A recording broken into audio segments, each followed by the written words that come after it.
Au nom du Père, du Fils et du Saint-Esprit, ainsi soit-il.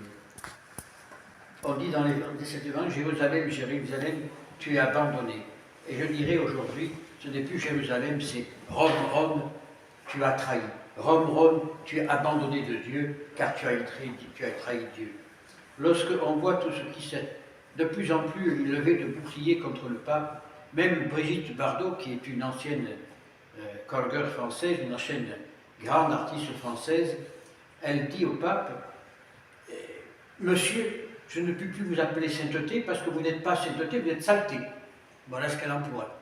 Hein, en disant, vous donnez maintenant des mariages à des gens du même sexe, c'est l'abomination que vous faites rentrer dans l'Église.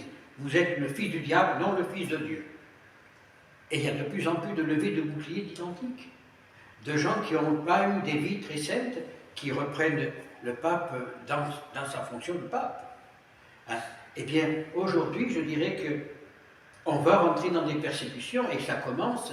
Des cardinaux ont été suspendus, Cardinal Berg a été mis à la porte du Vatican, lui supprime sa pension, l'évêque, 2 ou 3 évêques américains et un cardinal africain sont déposés par le pape, parce qu'ils sont contre cette nouvelle encyclique qu'il a faite pour proclamer que tout le monde est égaux devant Dieu. Oui, tous nous sommes égaux devant Dieu. Oui, tous, Dieu a créé tels que nous sommes, mais il demande à se convertir.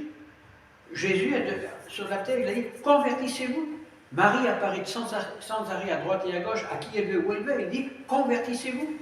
Elle ne dit pas, confortez-vous dans le péché. À l'heure actuelle, on est en train de faire de l'Église une Église humaine. On suit le courant de l'humanité. Non, non, c'est là où la fausseté. Parce que dans le monde, on a commencé à faire le mariage pour tous. Ça a commencé par la Norvège et puis c'est descendu jusqu'ici.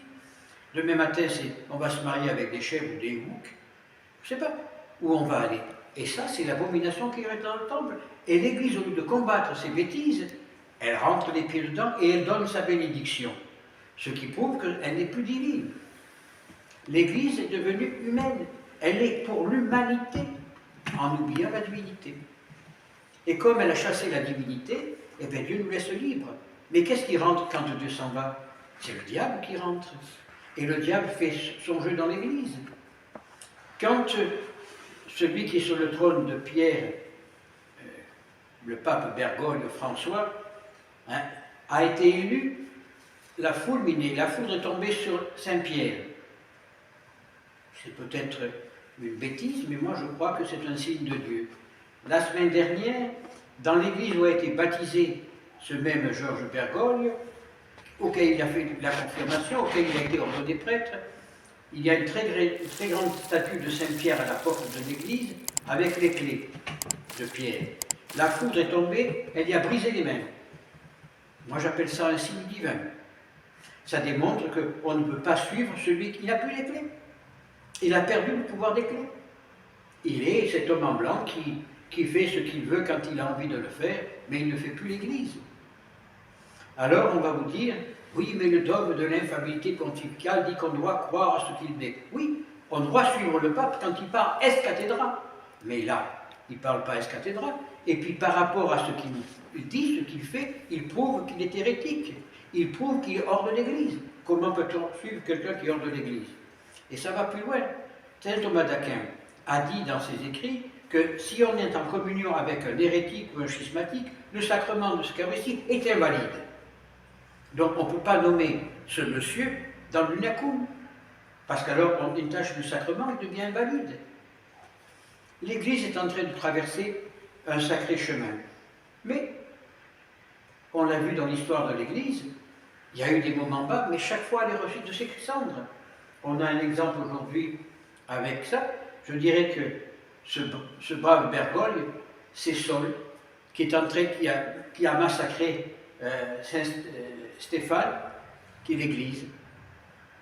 Eh bien, Stéphane est mort en priant pour celui qui le tuait, mais celui qui l'a tué s'est converti sur le chemin de Damas. Alors, prions pour que Bergogne ou François, comme on veut l'appeler, eh bien, il trouve sur le chemin de Damas le Christ pour le ramener à l'Église, le ramener à la vérité tout entière, qu'on arrête de changer ce qui, depuis des millénaires, a fait l'Église. Alors, c'est invraisemblable. Aujourd'hui, c'est le monde arc-en-ciel. Hein, les LBGT ont droit à tout. Les catholiques, ils n'ont plus droit à rien. Notre brave Bergogne, qui a dit la messe de Noël à 5 h du matin, à 5 h du soir, pour après aller manger avec les pauvres de Rome. C'est bien. Mais on enlève là encore le sens du sacré.